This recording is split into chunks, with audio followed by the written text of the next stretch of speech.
Hi dears, എല്ലാവർക്കും mummy അമ്മയുടെ പുതിയൊരു വീഡിയോയിലേക്ക് സ്വാഗതം. ഇന്ന് നമ്മൾ ഏലഞ്ചിയാണ് ഉണ്ടാക്കിയെടുക്കുന്നത്. പഴയ കാലത്തൊക്കെ നമ്മൾ ഒരുപാട് കഴിച്ചിട്ടുള്ളൊരു വിഭവമാണ്. പക്ഷേ ഇപ്പോൾ കുറേ ആയിട്ട് നമ്മൾ ഓരോരോ പുതിയ വിഭവങ്ങൾ വന്നപ്പോഴേ നമ്മളിതൊക്കെ മറന്നുപോയി. ഭയങ്കര സിമ്പിളാണിത് ചെയ്യാനായിട്ടും, അതുപോലെ കഴിക്കാൻ നല്ല ടേസ്റ്റുമാണ്.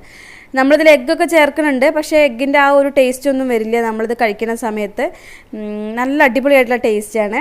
അപ്പോൾ എന്തായാലും എല്ലാവരും ഒന്ന് ട്രൈ ചെയ്ത് നോക്കുക. പിന്നെ ഒരുപാട് പേരുകളൊക്കെ ഇതിനുണ്ട് ഓരോ സ്ഥലത്ത്. നമ്മളിവിടെ ഏലാഞ്ചി എന്നാണ് പറയാം. അപ്പോൾ വേറെ പേരൊക്കെ അറിയുമെങ്കിൽ എന്താ ചെയ്യുക, കമൻറ്റൊക്കെ ചെയ്യുക കേട്ടോ.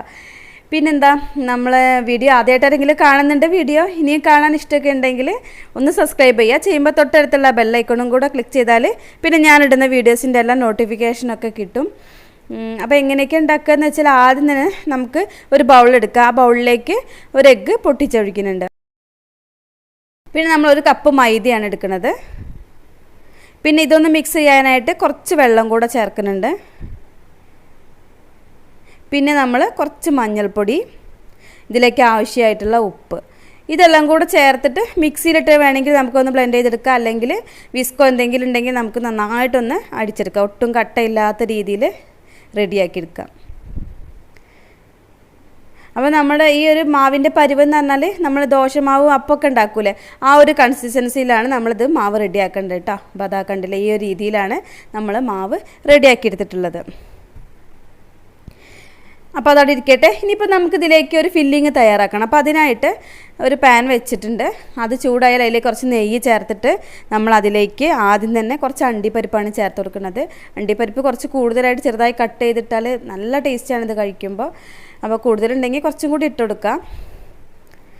അണ്ടിപ്പരിപ്പ് ഒന്ന് ജസ്റ്റ് ഒന്ന് റോസ്റ്റായി വന്നാൽ നമുക്കതിലേക്ക് കുറച്ച് മുന്തിരിയും കൂടി ചേർത്ത് കൊടുക്കാം. മുന്തിരിയും കൂടി ഒന്ന് റെഡി ആയാൽ നമുക്ക് അതിലേക്ക് തേങ്ങ ചിരവി എടുത്തിട്ടുള്ളതാണ്, അതും കൂടെ അതിലേക്ക് ചേർക്കാം. ഈ സമയമൊക്കെ നമ്മൾ ലോ ഫ്ലെയിമിലാണ് ഇടേണ്ടത് കേട്ടോ, അല്ലെങ്കിലൊക്കെ പെട്ടെന്നൊക്കെ കരിഞ്ഞു പോവും. അപ്പോൾ ഒക്കെ നല്ല രീതിയിൽ റെഡി ആവാനായിട്ട് ഒരു ലോ ഫ്ലെയിമിലിട്ടിട്ട് ചെയ്യാം. എന്നിട്ട് പിന്നെ അതിലേക്ക് നമുക്ക് കുറച്ച് പഞ്ചസാരയും കൂടിയാണ് ആവശ്യം. ഇതൊരു മധുരമുള്ള ഫില്ലിംഗ് ആണ്, അപ്പോൾ അതുകൊണ്ട് പഞ്ചസാരയും കൂടെ ചേർക്കുന്നുണ്ട്. പിന്നെ ഏലക്ക പൊടിച്ചത്, ഇതെല്ലാം കൂടെ ചേർത്ത് ഒന്ന് ജസ്റ്റ് വഴറ്റി കൊടുക്കുക. ഒരു മിനിറ്റൊക്കെ മതി, ആ സമയം നമുക്ക് ഓഫ് ചെയ്യാം. അപ്പോൾ നമ്മുടെ ഫില്ലിങ് റെഡി ആയിട്ടുണ്ട്. ഇനിയിപ്പോൾ നമുക്കൊരു പാൻ വെച്ചിട്ട് അതിൽ നമ്മൾ ഈ ഒരു ഏലാഞ്ചി റെഡിയാക്കാനായിട്ട് ദോശ പരുവത്തിലാണ് നമ്മൾ ചുട്ടെടുക്കുക. അപ്പോൾ പാൻ ചൂടായി വന്നാൽ നമ്മൾ അതിലേക്ക് ഓരോ തവി ഒഴിച്ച് ദോശയായിട്ട് ചുട്ടെടുക്കുക.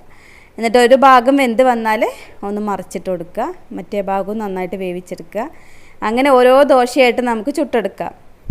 അപ്പോൾ ഈ ചൂടോട് കൂടി തന്നെ നമ്മൾ ഓരോന്ന് ചുട്ടെടുക്കുമ്പോഴേ അതിലേക്ക് ഫില്ലിങ്ങും കൂടെ റെഡിയാക്കി കൊടുക്കുക കേട്ടോ. ചുട്ടെടുത്ത് നമ്മളൊരു പാത്രത്തിലേക്ക് മാറ്റിയിട്ടുണ്ട്.